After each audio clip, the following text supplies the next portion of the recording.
Well, hello guys. I joined another panel and let me record it for you now. You as Yeah, well. we should. All right, next one is Mr. Steve 555. Let's go ahead and bring him up. Mr. Steve, you got to unmute yourself and then you'll be able to chat. There we go. Can you hear us? Hello guys. Yep, I can hear you. Can you hear me? Yep. Yep. Yep. Good. My question, in Genesis 1:3, God says, "Let there be light." We know that God created by speech, by his word. And so it only takes one person to say, "Let there be light." So I'm wondering why Trinitarians do such a bad job of butchering John 1 and pretending that this word is actually another person. Number one, before you assume what our position is, ask, who told you that in Genesis 1:3, that when God said that speaking we're identifying as the word in John 1? Where'd you get that from? Did you ask what my position is? John 1:1 says, or John 1:1 to 3 says that God created by the word, and Well, I know without the what you word said. nothing was You heard made. my Yeah. objection. Brother, you didn't hear my objection. I'm going to pretend you heard it. You jumped from Genesis 1:3, God said, and then you asked us Trinitarians, why didn't we butcher John 1 and assuming that somehow Genesis 1:3, when God said that speaking is somehow the word mentioned in John 1. Who told you that we think that when God said, that act of saying is the word that John is mentioning in John 1? Why don't you ask me what my position is? Because you're all over the internet, Sam. I know your position. You believe that the word is a Why are you here second with me? divine person, don't you? Well, I'll show you that from John 1. So don't jump to Genesis 1. Do you want me to show you John 1? Well, And if you're here to yeah, have a but John, discussion, but you need to understand the Bible from Genesis 1. You can't start the Bible in John 1. So God said, "Let there be light." He do you want me created to by go to his John word. 1 for you to show you that John, who's giving you an No, inspired I comment, wouldn't. No, let's Genesis go 1? to Genesis 1:3. Let's go to Let me Genesis read it 1:3. again, What does brother. it mean to All right. say, Hey, "Let there Mr. be light"? Steve. Mr. Steve, you're going to have to let Sam speak. Okay. You can't just interrupt him. And if you continue to interrupt him, I'm either going to mute you or we're going to have to move on to another caller.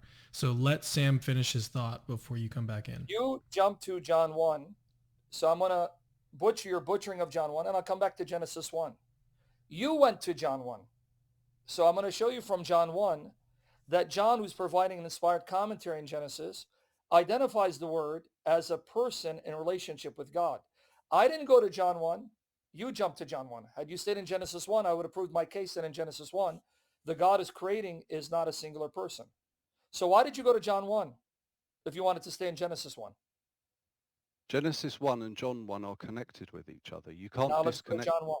Share my screen. Share my screen. See? Thank you. You just made my case. Share my screen. All right. Now we're talking because I didn't go to John 1. You did. Let me just find where my is. I got too many screens open, brother. 1 second, if I can even find it. All right. Okay, so let's go here. Do you know how the phrase pros tantheon is used by the author of John in the Gospel of John? You say face to face. No, I So don't you say it. I'm have saying two beings that are face to face with each other? stop jumping the gun, guy. Take it easy. So you're too scared. I haven't even gotten into the exegesis. You're assuming If I what was you've too yet to scared, prove. Sam, I wouldn't be up here, would I? You don't know. Well, you wouldn't I try to. think you're scared. Here we go again. If you're Yeah, not you're scared, interrupting again. muzzle your mouth and stop assuming what you've yet to prove, because you assume that if they're distinct, they're two beings, and I'm going to bury that assumption. Be patient. Just be patient, Brent. So here we're going to go. John 1, 1 and 2. Let's see how much you know John, because you pretend that you know it. So you admit to everyone the word was with God, pros ton theon, right? So you said face to face, correct? Do you even know what logos means according to the lexicon, Sam? Okay, so pros ton theon. You admit that it means face to face, correct? To be honest, that's what I hear, but I don't see that in what I'm Okay. reading Well, there. hold on. But I'm going to show if you you the say verse. face to face, but if it Let me, is face to face, then God can't be okay, one let me being show it to you. because he Let me show it one to being cannot be face to you. These face with things I have himself. spoken to you in figures of speech, because I know you want to just preach. I'm going to read scripture. John 16:25 to 31. These things I've spoken to you in figures of speech, An hour is coming when I will no longer speak to you in figures of speech, but will tell you plainly of the Father. On that day you'll ask in my name. I do not say to you that I will request of the Father on your behalf. For the Father himself loves you because you have loved me and have believed that I came forth from the Father. I came forth from the Father, have come into the world. I'm leaving the world and going to the Father. Now, do you see this phrase, to the Father? Yeah, I see it. He's Okay, do you know returning what back it to is? spirit, isn't he? The spirit of God incarnated, and Stop now he's jumping going the back to gun. spirit. No, he didn't go back to spirit. Take it easy. Stop jumping the Yeah, gun. let See, him. I'll ask You you a gotta let him question, finish his point. and you go on 5,000 tangents, which I will decimate one at a time. Let's take it step by step. Do you know what the word is to the Father here? Let there be light. That's what the word is to the Father. It's Here we go speech. again. Do you know Logos what is the the divine words to mind, the isn't it? Father is here? To the Do Father? I know what? Say I that just again? asked you the third time. Do you know what this phrase to the Father is here in Greek? Yeah, it's, well, not What in is Greek, no. Okay. It is pros ton patera. Remember that word pros, because I'm going to ask you a question. Okay, I want you to hear me out. Pros ton patera. Here it says pros ton theon. He was pros ton theon. And then he says here, Jesus, going pros ton patera. But to make it more clear for you, because you went to John, which is the worst mistake you could have made, but that's okay. I want to show you something. Right here. I'm going to show you the exact terminology used in John 1. Why can't we just stick with John 1:1 and Genesis 1 Don't tell me how like you to guys wanted to? exegete John 1. Why are you jumping all over the Bible? Are you John scared, 13, Sam? Jesus knowing that the Father had given all things into his hands. Sam, are And you he scared of the? yeah, I'm shaking. I'm about to change my I had to diapers. mute him. Yeah. I just muted him. We'll ask him to unmute and after All you right, finish good. your point. So I'm gonna say, because I'm gonna show you how to exegete John 1, and then we're gonna go to Genesis 1. We're gonna have fun at your expense. We're gonna see who's scared. Okay, now hopefully he's listening. Back to God, it's pros ton theon. It's the same expression. Same expression. Pros ton theon. Now, why am I mentioning it for everyone else listening? When he comes up, I'm going to ask him a very simple question. But I want him to hear my exegesis of John 1, because John 1 is a prologue to understand the rest of the gospel. Here it says, pros ton theon. It's exactly the same expression as with God, pros ton theon. So this word that was with God before the beginning and entered the world, now as the incarnate Son says, he's now going to the Father, proston patera, and John 13:3 says, he's going to the Father, or to God, proston theon. Now, my question, and I hope you don't try to allegorize it, because this is going to be a nightmare for you. When it says Jesus will proston patera, proston theon, that part, did he go back as an actual living person or a living conscious entity? That's my first question.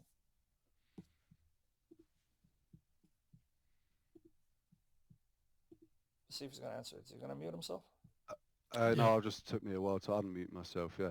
Can you hear me? Sam, unfortunately, you're not prepared to deal with what I just said. You've said that John 1 So is the did he go back as a prerequisite for living the whole of the conscious rest of the gospel. Did he Unfortunately go for back you, as a living conscious entity? All right. I kicked him. It's All not right, going to be productive. If he can't answer straightforward questions, we're not going to waste our time. Go ahead and well, make now, the point though, Sam, while yeah, we're here. okay. What am I trying to show? John tells you. So they just kicked me out, but I was trying to. At some point there, Sam had said that John 1 was the prerequisite to the rest of John's Gospel, and I was trying to say that actually Genesis 1 is the prerequisite for Genesis 1 is the prerequisite for John 1, but I was cut off and I wasn't able to say it. Sam does actually lie and say that he heard me trying to make the argument that Jesus is the light. I'll record that for you and you'll hear it, but pick up on it. I never said anything about Jesus being the light. That was not an argument that I made at all. But Sam actually says that he heard me say it. how to interpret the phrase. Now, I can bring up the Greek, but for the sake of time, everyone look at your interlinear. It says pros ton theon, with pros ton theon. Now, the reason why I wanted to hammer this with pros ton theon, John explains how to understand the expression pros, because later on he says this here. Now you're going to see what my point was. For the Father himself loves you because you have loved me and have believed that I came forth from the Father. I came forth from the Father and have come into the world. I'm leaving the world. I'm going to ignore the word again. A lot of people don't like the word again. They'll say it's not in the Greek. I'm leaving the world and going to the Father. Now here, Cameron, Just going to go back a little bit. I think there was a little note there I wanted to make. How to understand the expression pros, because later on he says this here. Now you're going to see what my point was. For the Father himself loves you because you have loved me and have believed that I came forth from the Father. I came forth from the Father and have come into the world. I'm leaving the world. I'm going to ignore the word again. Right. So for the Father himself loves you because because you have loved me, and have believed that I came forth from the Father. So I came forth from the Father. I came forth from the Father and have come into the world. I am leaving the world again and going to the Father. Okay, look at this verse. This is Isaiah 55:11. So shall my word be that goeth forth out of my mouth, it shall not return unto me void, but it shall accomplish that which I please, and it shall prosper in the things whereunto I send it. So the word of God goes out of his mouth, and it says it shall not return to him void. And that suggests that it will return to him, but it will not return void. It shall, it says here, it shall accomplish that which it pleases, and it shall prosper in the things whereunto I send it. And so having accomplished and prospered, it shall return, but not void. So if I was still on the stage, if I was still talking, maybe I could have gone down that rabbit hole. But yeah, I got myself kicked off quite quickly. A lot of people don't like the word again. They'll say it's not in the Greek. I'm leaving the world and going to the Father. Now here, Cameron, the phrase there too is pros. So it's pros ton patera. Now watch the point though. He came from the Father into the world. Now he's going pros ton patera to the Father. Now one thing he says, I won't be speaking in figures of speech. I'm going to speak plainly. Now, was he speaking plainly here or allegorically? You don't need to guess. His disciples said, behold, now you are speaking openly and not using a figure of speech. So this is not allegorical. Speaking plainly. All right. Now we know that you know all things and have no need for anyone to question you. By this we believe that you came from God. So now they say, because you're speaking plainly, we now believe you came from God. But came from God how? As a plan?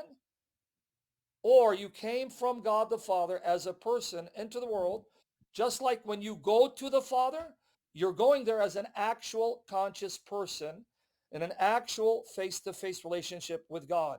So my point is, just like no one will deny that when it says Jesus will be pros ton theon, he will go to God, and no one denies he's going there as a person, not a plan, not an idea. Well, then you can't deny that the first part is also a personal existence.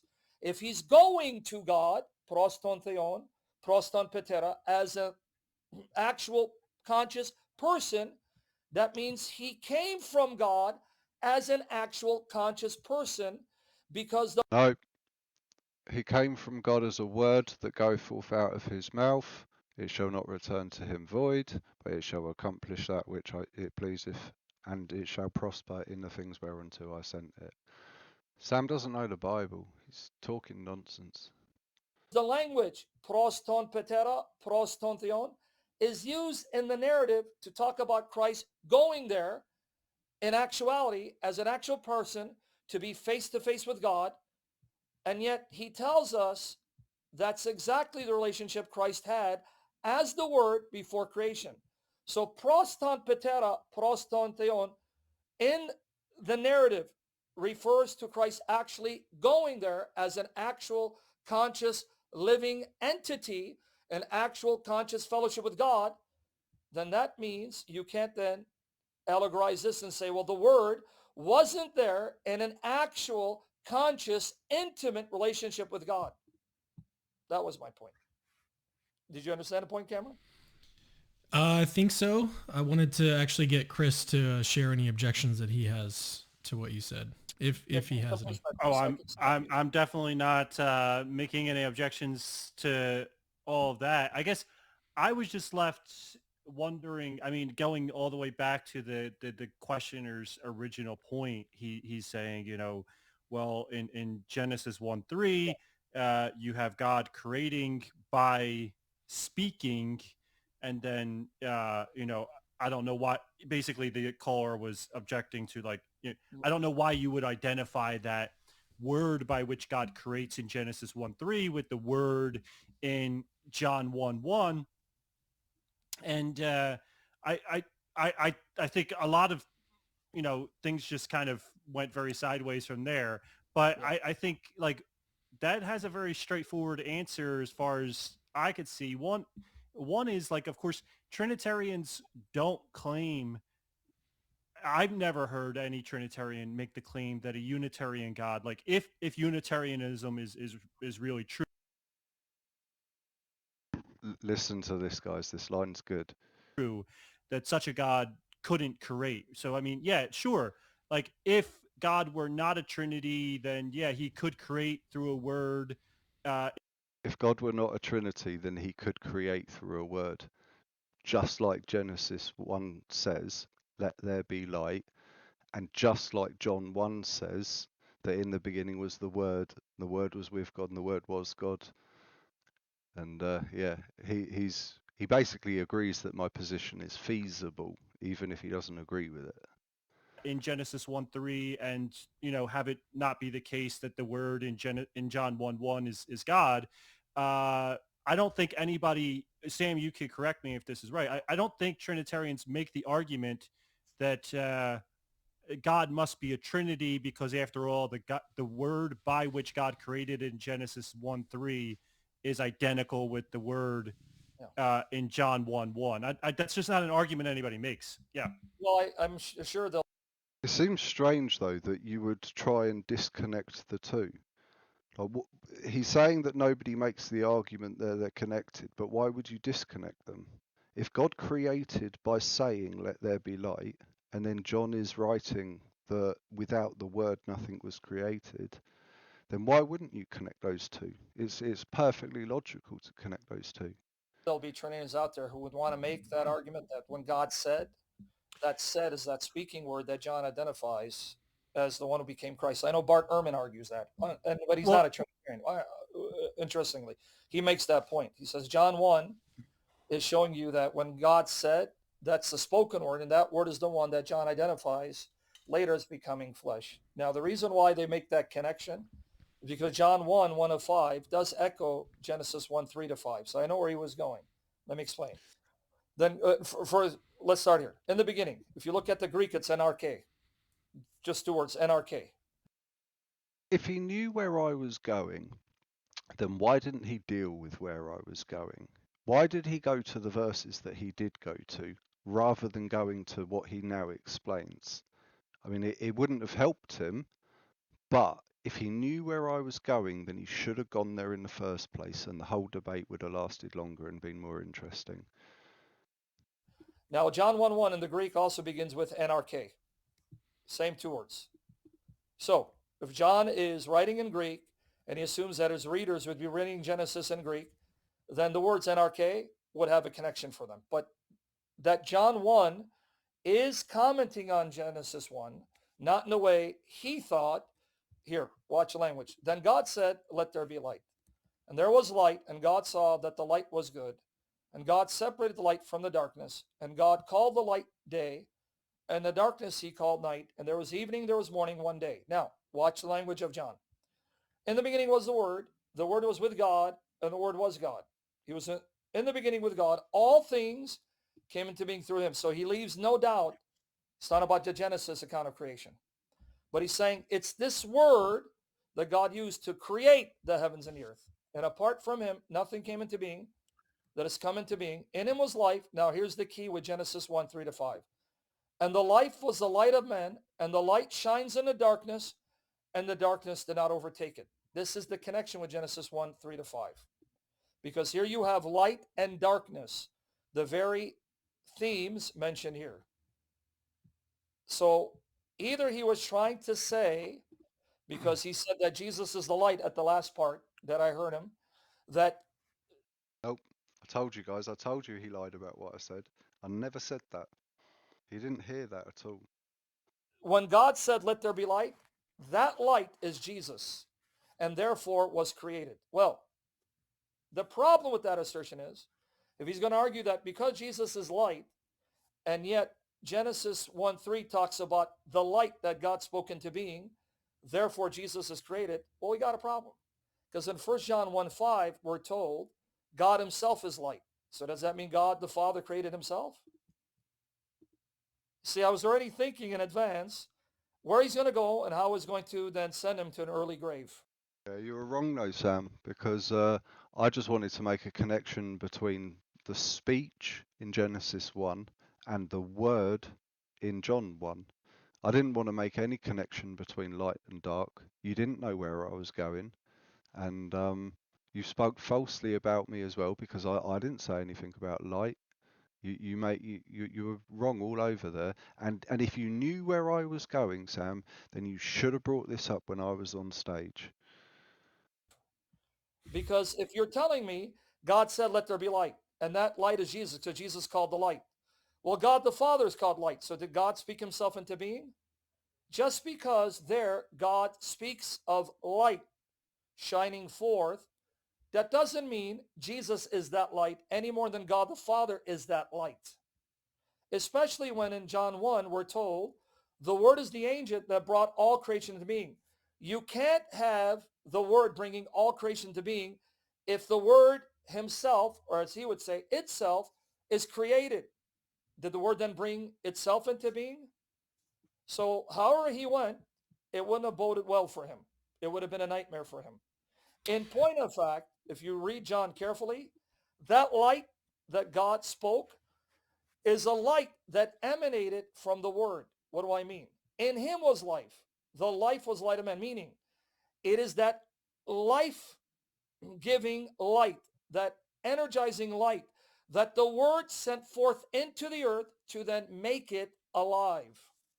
Because it says here, in him was life.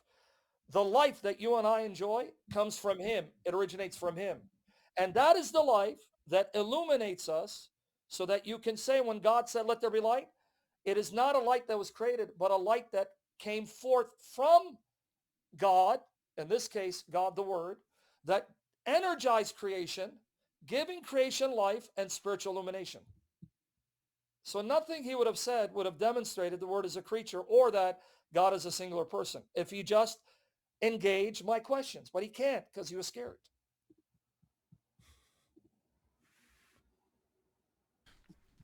All right, let's bring up our... There you go, guys. I think it was disappointing that really.